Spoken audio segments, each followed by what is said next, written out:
All right, guys, special guest today, Kyle Berkshire, 2019 World Long Drive World Champion, was so gracious to join me today and got a cool little video here.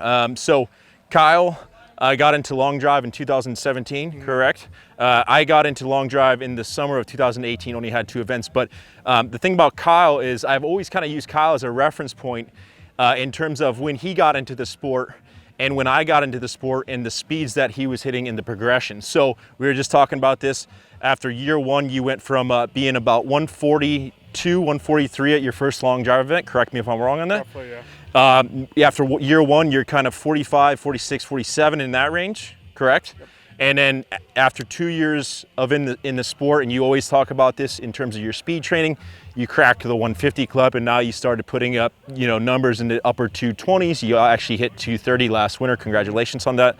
But let's talk about that. Talk about that progression of that 2-year window and how speed can be learned. Because I think a lot of people, if they get the correct formula, and it is kind of I would say a trial and error process for everyone. I remember last year at Atlantic City and your dad's here, I was picking your brain and just trying to understand kind of what kind of stuff you were doing so that when I went back to the drawing board, I could kind of experiment and see what works for me to kind of get to that next level. Unfortunately, I was able to achieve that this last winter, getting to the 150s. But talk about that 2-year progression of going from 143 year 1 to 145, 146 year 2, and then finally hitting the 150 club. Well, I mean, I think for everyone, there's different things that are going to work for different people, and there's things that will tend to work across the spectrum.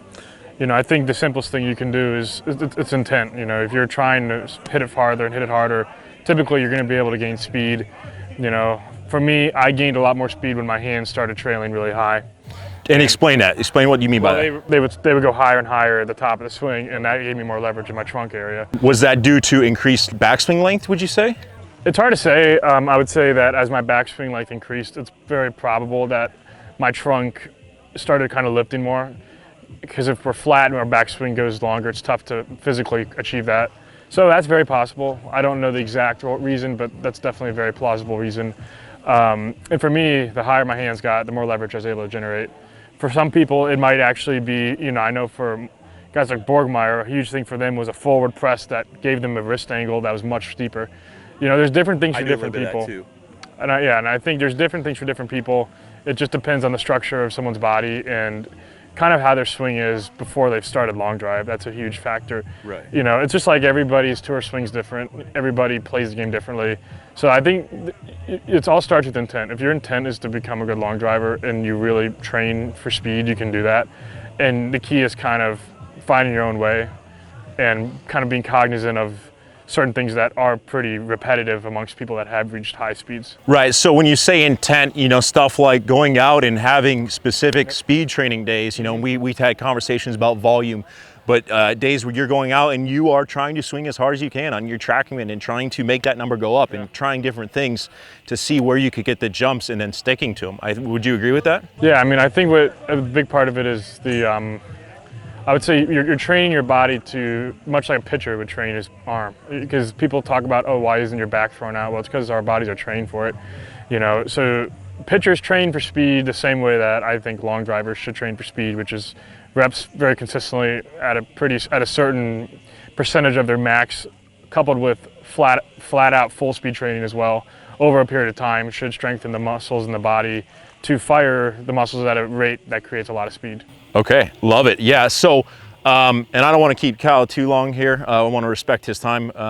But if you had to tell the viewers at home kind of one thing, and obviously we know that it's the accumulation of 1% here, 1% there, but if you had to tell the viewers one thing that they can do to help take their club head speed to the next level, what would that be, Mr. Berkshire?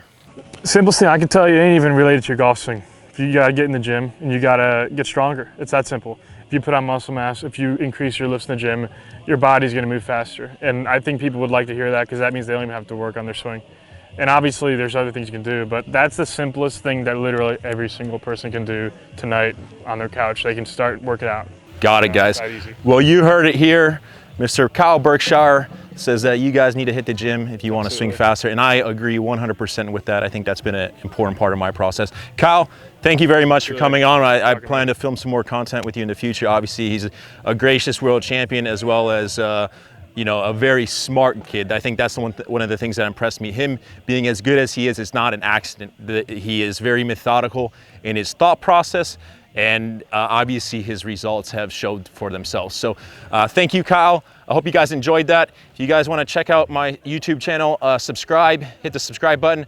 Also check out my website, hitbombs.com, if you want to check out some of my personal online content, my workout program, as well as I also do FaceTime lessons on there. So check that out. And anyways, Kyle, thanks a lot, buddy. Appreciate it.